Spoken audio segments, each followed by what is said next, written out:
Welcome back to Her Side of the Story. We are so happy to be here in Chicago shooting our next episode for season 2. We are so excited, you guys. You guys know we love the live episodes. Yes. So we're back. Yes. We're ready. And this episode, it's a good one. Yeah. I know I say that about all of them, but this one's a good episode. Yeah, and it's definitely a hot topic right now. Very much so a hot topic. The girlies are going to love this. Yes. So this episode is an open and thoughtful conversation about what it truly means to live in your feminine energy. Yes. How it shows up in your daily life, how it feels in your body and spirit, and how each of us define and connects with it in our own way. I'm so excited to have this conversation because, it kind of piggybacks on our previous conversation. We were talking about success and we got a little bit in, what it means to be in your soft girl era and your hustle era. Mm-hmm. So I think this takes it like a little bit deeper, how to remain in your feminine energy. I agree. So I'll jump right in if you're ready. We're ready. So what does full femininity look like and feel like to you? And how has that changed over the years? I've always considered myself a feminine person. Yeah, I agree. From a very young age, I think for me, it just started off with the women around me, my mother, my grandmother, my aunties, my girlfriends' mothers, who I consider my aunts, just seeing them, what I defined at such a young age being feminine. Mm-hmm. And for me at that young age was really how you looked. Yeah. Right? How you present yourself outwardly to people. And also just the little care routines. Like, from a young age, I started going to the hair salon. Yes. So all I knew on Saturdays was we got to get our hair done. You know what I mean? And that was almost like, it was more than once a month for sure back then. So I've always considered myself someone feminine. I think how it's changed though is now I continue to express it in the way I dress, but I also how I deliver love to people. Oh, I love that. Yeah. I feel like how I deliver love to people is soft, gentle, caring, kind. So for me, as I've gotten older, I feel like it's not just how I dress or how I appear to people, how I do my makeup, my hair, whatever it is, but how I show love and how I try to show up on a daily basis. So yeah, that's mine. Oh, for me, I have like an opposite. Ooh. I mean, I always still got my hair done when I was a kid, but you have to remember, I was a tomboy. You were. I played basketball, soccer. So I wasn't into... Sporty Spice. Yeah, Sporty Spice. They used to nickname me Miss Prissy on the court because I was still very like prissy. But I can't say I got into like full femininity, like the frillies and the makeup and all that type of stuff until college when I started modeling, of course. And I really, really like dived headfirst into it then. But also, that's how it's changed for me over the years. But I'm in agreement with you. Femininity is how you carry yourself. It's the style and the grace, the kindness, which is one of my favorite words, and how you treat others and knowing how to stay in your feminine energy and de-escalate things. I love having a calming voice from what I've heard. Quick story. Recently, I went to a bar. Okay. And the bartender was having such a bad day. I don't know what was wrong with him. But I was like, let me just stay in my feminine energy and just continue to be kind and soft. Don't match energies. Okay. And by the end of the night, free shots, birthday shots, and all that type of stuff. So, just being conscious of the power of your womanhood and what it can do. That's a good one. Yeah, that's a good one. So do you think women operate in masculine energy, or is it a learned response to what we've been through, what we're going through? What are your thoughts on that? I think a lot of people, when they say like, oh, women, they have a masculine energy, they don't understand the source. A lot of women now, especially today, we have to do a lot on our own. Absolutely. I can't stand grocery shopping, carrying groceries up the stairs, whatever. So that type of stuff, it does make you a little harsher when you don't have a life partner to help you with things. If your preference is a male, I think our preference is male. Yeah. But so we don't have a male to help us with certain things, and it can appear like, oh, she's in her masculine energy, but in real life, she's just kind of just handling business. And when you're out here protecting yourself too, it's just like, I can't be too soft because, someone may take the kindness for weakness. So that's how I feel when a woman is in masculine energy. It's a protective thing, and it may have come from things that happened, prior or in things that happened in the past. Yeah. So, I mean, I feel like there's time I've operated in masculine energy before, but now it's really hard to get me in a rough or a non-female energy type. Well, yesterday we had lunch and drinks with a friend. Yeah. And I had said that I was aggressive. And he said, you're not aggressive, you're assertive. Yes. And I love that because that was not the first time a man has corrected that, but for a man who really, I had just met him because he's really your friend. Yeah. Who's now like I would consider a friend now. For him to say that to me was like, you're right. Yeah, I'm not aggressive. I'm assertive. And, we were talking about masculine energy and how a lot of men manipulate that term, with women and things like that. And I agree. I don't think a lot of women are masculine. I think you're assertive. I think in the world we live in today, we have to be assertive. In order to get where we want to be, you have to be. You have to be a little bit dominant. You have to show up in a little bit different way, right? Because sometimes then people don't take you seriously. You kind of have to, be like, come forward, sit up. This is what I want. This is what I'm going after. Yeah, you could get the Legally Blonde effect if you're not assertive enough. Like, oh, she must not have a brain at all. Yes, exactly. Yeah. And I don't think that's being masculine. I think that is just being what he said. It's assertive. You're being assertive. You're confident in what you want. You're confident in what you're going after. And there's nothing wrong with that. And I do think we as women, I guess, quote unquote, that masculine energy is learned. I think it is learned. Like you said, a lot of what has happened in our lives, we take into the future, even if we don't want to, it just happens. And when, like you said, if we don't feel protected, then yes, it can come off a little bit like we're shielding ourselves. But then for some people, they consider masculine. Yeah. But I agree with you with what you were saying in terms of, what happens to you or what has happened to you can cause you to give, I guess, more of a masculine type of vibe. Yeah. So how do you feel, we talked about being masculine and all these things. How do you think women are allowed to show up softly in today's world? Because we just talked about being assertive and having to do all these things.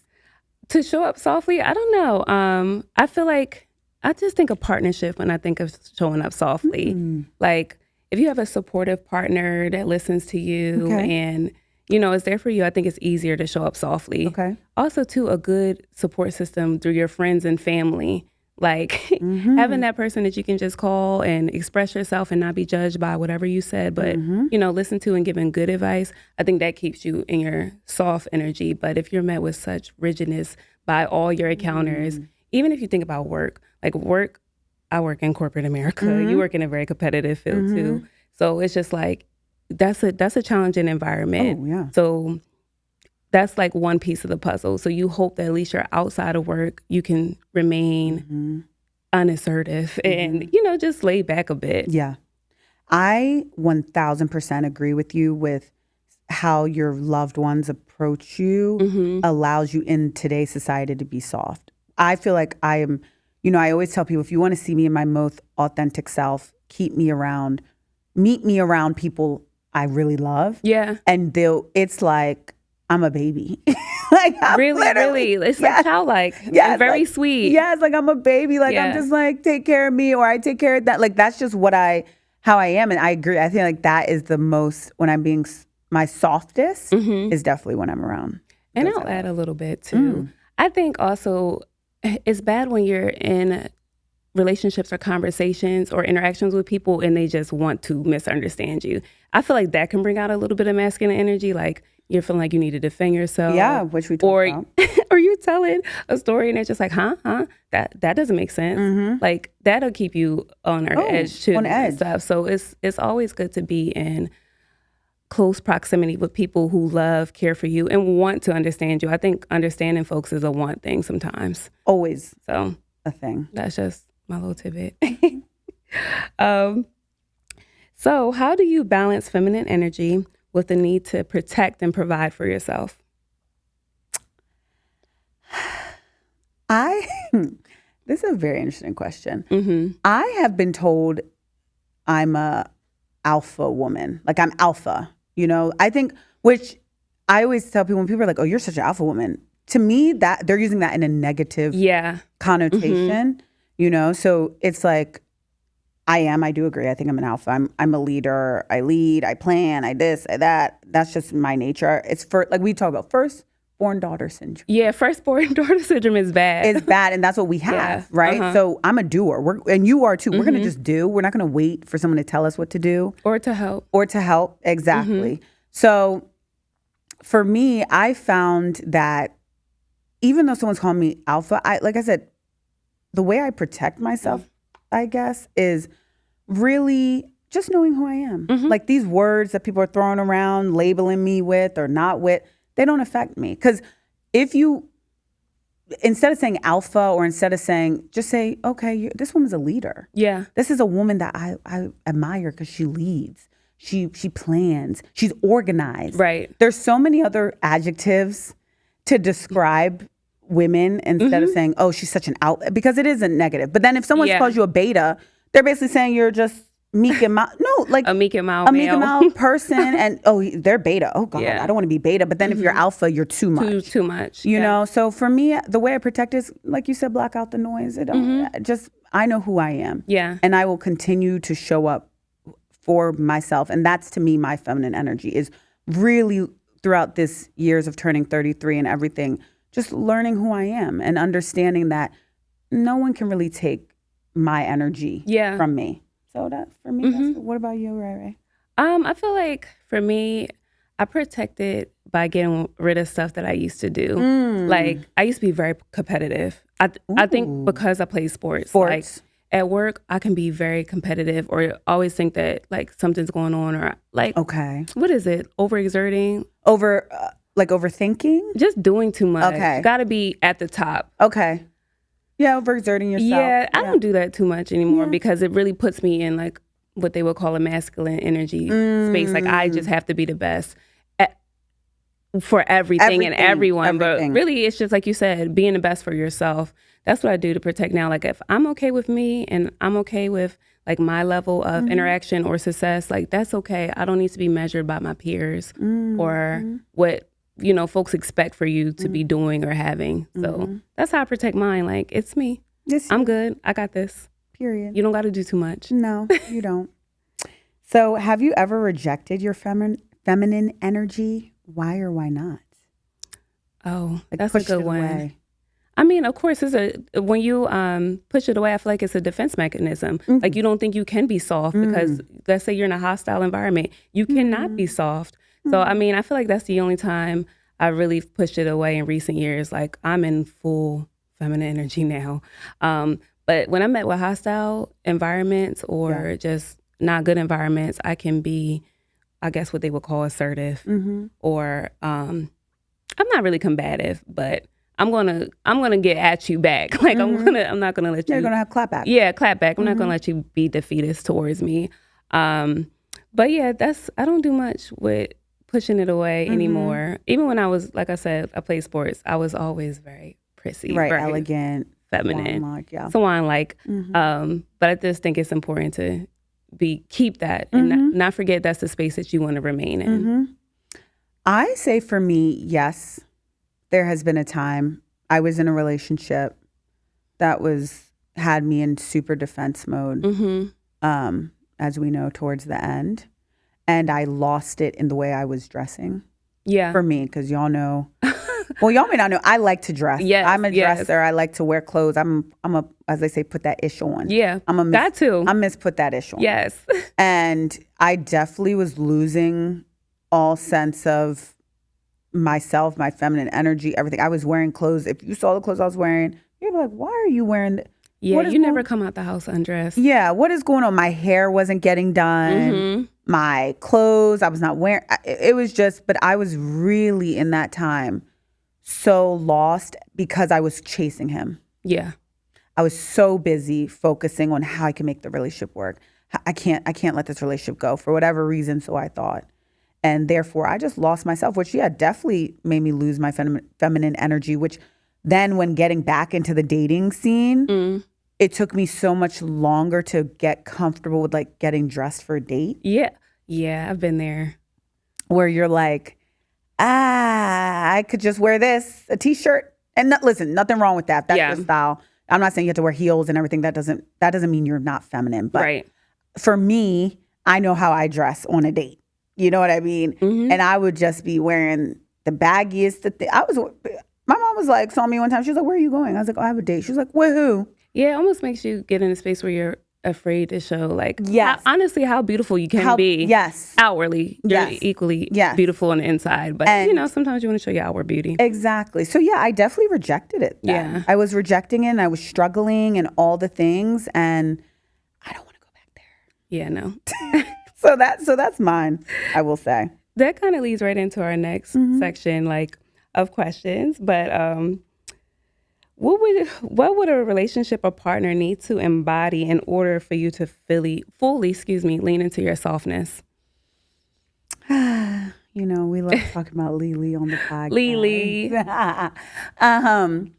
What he embodies now, child, a leader. Like, I clearly need an alpha, quote unquote, as well. Someone who meets me with my softness, like we've talked about. Someone who is a provider, not just financially. Because I think when we talk about provider, we're like, oh, that's what everybody thinks. Yes, he got to have the money. But they got to provide emotional security as well. Exactly. Physical safety, things like that. Like when I'm on 1,000, that man's on 10.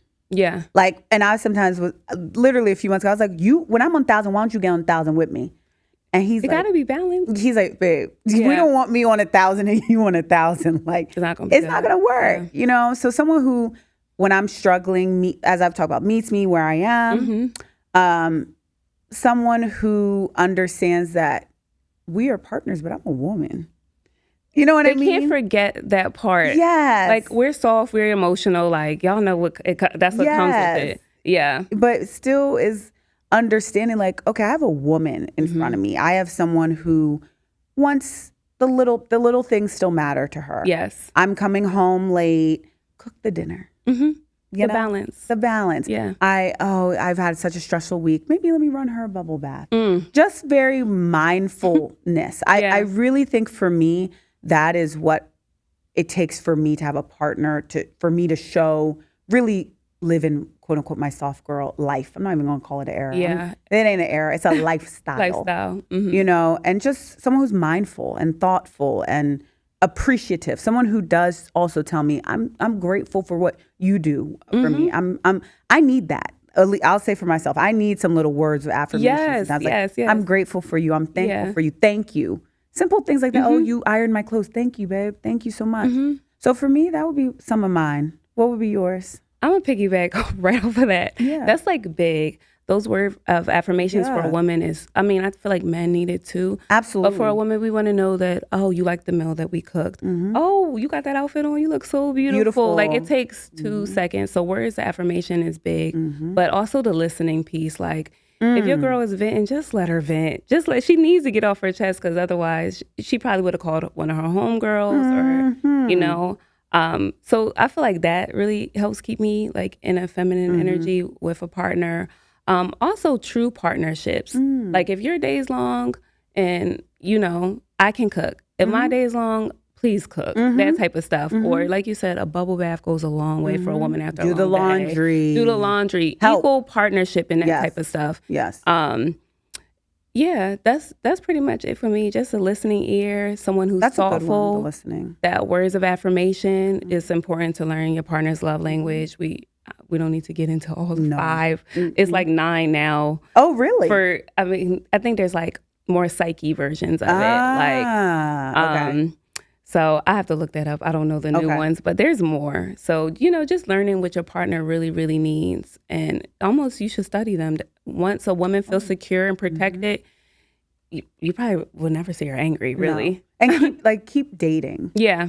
We've been together 4 years, but I don't feel like we just met because we know each other very well. But we know each other so well because we've been dating, So it's like we take time to still understand. And listen, every day that man is learning something new, like something different. And sometimes I'm like, oh, I didn't even know that. Like, we went to New York. He showed me where he was living in New York. I didn't even know where he was living. You know what I mean? It's like, okay, this clearly that time in his life meant something to him. So he really was wanting to show me where he lived. Like he was like, I used to walk on this street and like this used to be over here. Oh my God, this changed so much. So clearly he wanted me to be invested in that. And yeah, of course, let's go. And that example reminds me of like exactly how you should stay in your feminine energy. You're interested in what he has to say. You're learning about your partner. So yeah. Yeah. That's beautiful. Thank you. What are some subtle ways we stay in our masculine energy without realizing it, even in a relationship? You know what? We kind of talked about this a little bit, but I have to say it. So I just started watching Insecure. Yes. I know I'm late. Never too late to a good show. Right. Just on time. Right on time. Summer's a great time to watch Insecure, sidebar. I'm only in season 1, right? Yep. So I said I feel like I'm Molly. Ashley said she doesn't think so later on down the line. I said in certain ways, I agree. The career, the independence. She is hyper independent. Super. Like one episode, she's literally carrying a big box down the stairs, and a man offers to help, and she's like, no. I'm like, that's me. Like, no. It happened yesterday. Like my dress got caught at the bottom of my shoe, and the man was like, here, let me hold your hand. I was like, no, let me help you up the stairs. No. So I think those are subtle ways that you're like in your masculine energy and don't even realize it. Like you have help right here and you continue to ignore it, or you're just like, oh, nobody's there for me. But the whole time I almost tripped up them steps and I really should have just let the man grab my arm and hold your hand. help me up. But so those are my subtle ways. And like I said previously, I can be competitive, and not saying that women shouldn't be competitive. Even in your relationship. I'm not. I was gonna say, yeah. But at work or, some other places, sure. So just knowing, not even your flaws, but knowing things that can be tweaked and being aware of them. So, yeah. I would say trying to be Miss Do-It-All. Like you said, not asking for help. I have a problem with that.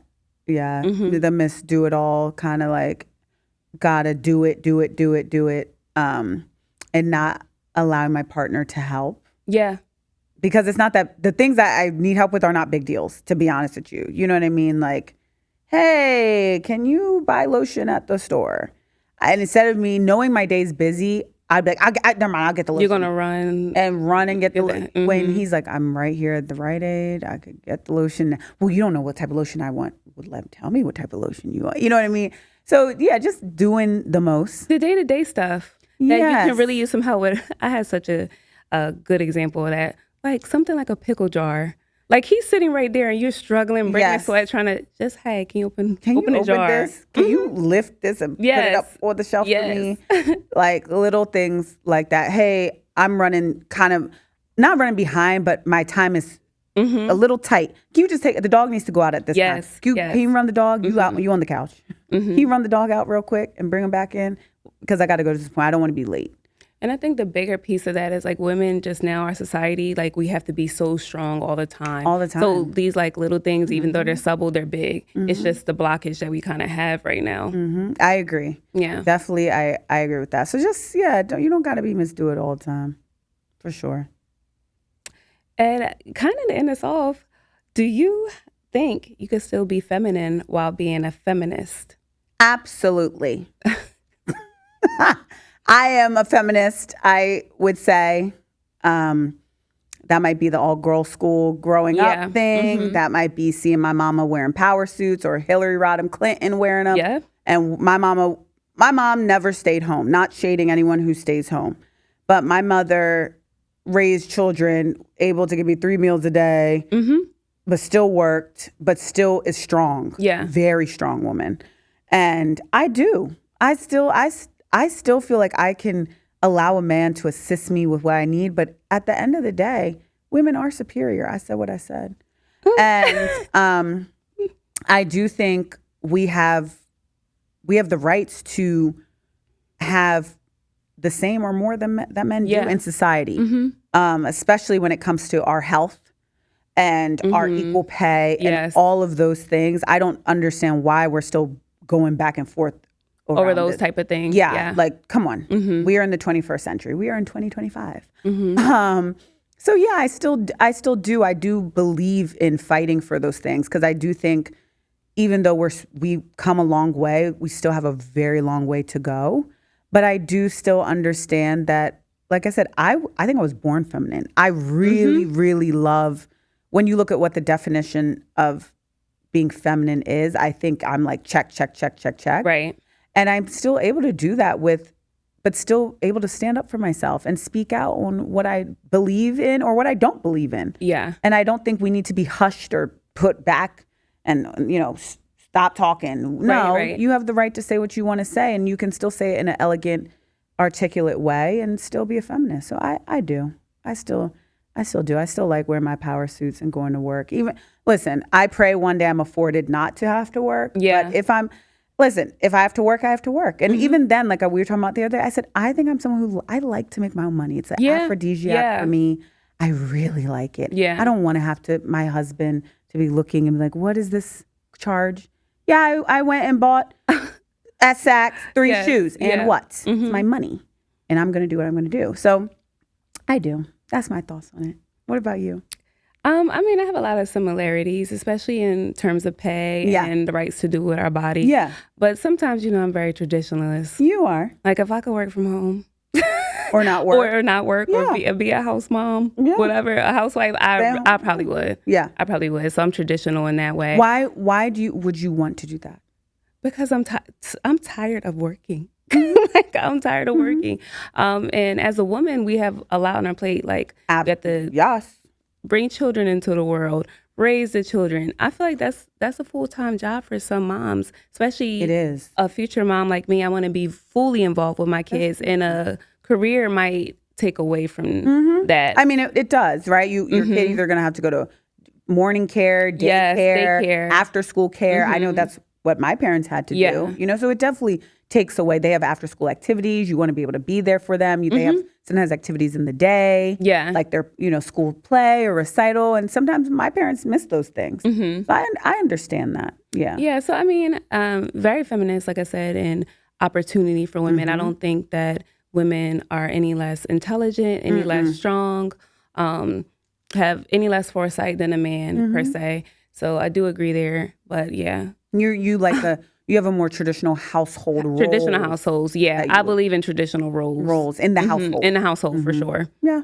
I think that. Yeah. I think a lot of women nowadays, it's interesting because I feel like millennials, Gen Z for sure, are entrepreneurs. That Gen Z boy. Yeah.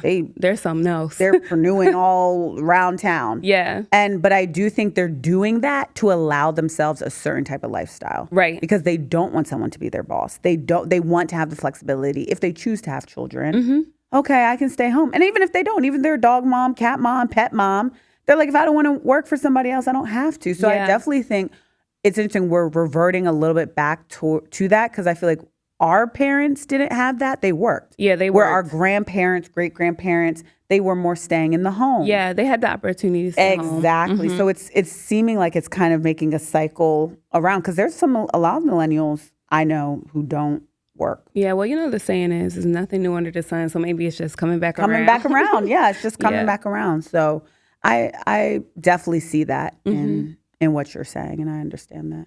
So yeah. Well, we can't forget, we got to do product of the week. Girl, thank you, Chad. So what's your product of, not the week, the month. We only shoot monthly. Month. Yeah. Yeah. What are you loving this month? Girl, so it's summer. Yeah. The girls, even though it's summer, we still like to look cute. We like to look cutesy. We like to be outside. I am loving One Size by my guy, Patrick Starr. Yes. The oil sucker. Listen, child, I ran and bought that thing from Sephora. Well, I was in Sephora. I needed to get more One Size spray, which we love. Yeah, we love the One Size spray. And I was like, what is this oil sucker and primer? He has an oil sucker and a primer. Okay. But I bought both, but I haven't used the primer yet. The oil sucker, I am combination skin because I have some areas where I'm a little dry and things like that. So I use it in the T-zone, like places I'm oily. Yeah. Girl, that makeup, number one, lasts all day. And no shine. And looks great in photos. Even with the photos, it's not making you look gray or ashy.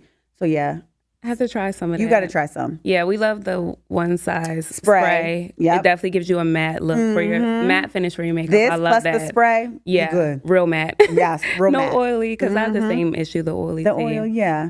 What about you? I'm loving the Summer Fridays lip gloss. Ooh, yes, the girlies love that. I'm late again, I think, on that. But just got some as a gift. Shout out to Amaya. Thanks, girl. And I love it. Like, it's so smooth. It's so juicy. It smells good. Like, I think, remember back in the day, the lip glosses always smell good. Yes. But now they don't really got much smell to them, or just, I don't know. These have taste too. Yeah, I was going to go there.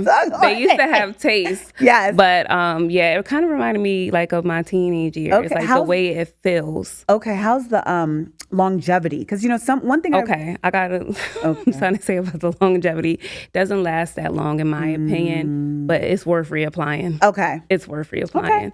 So that's my product. That's what I'm loving. We love this. That. Yeah. Well, thank you guys for joining us. Thank you. On this episode of Her Says Story. Don't forget to like, comment, subscribe.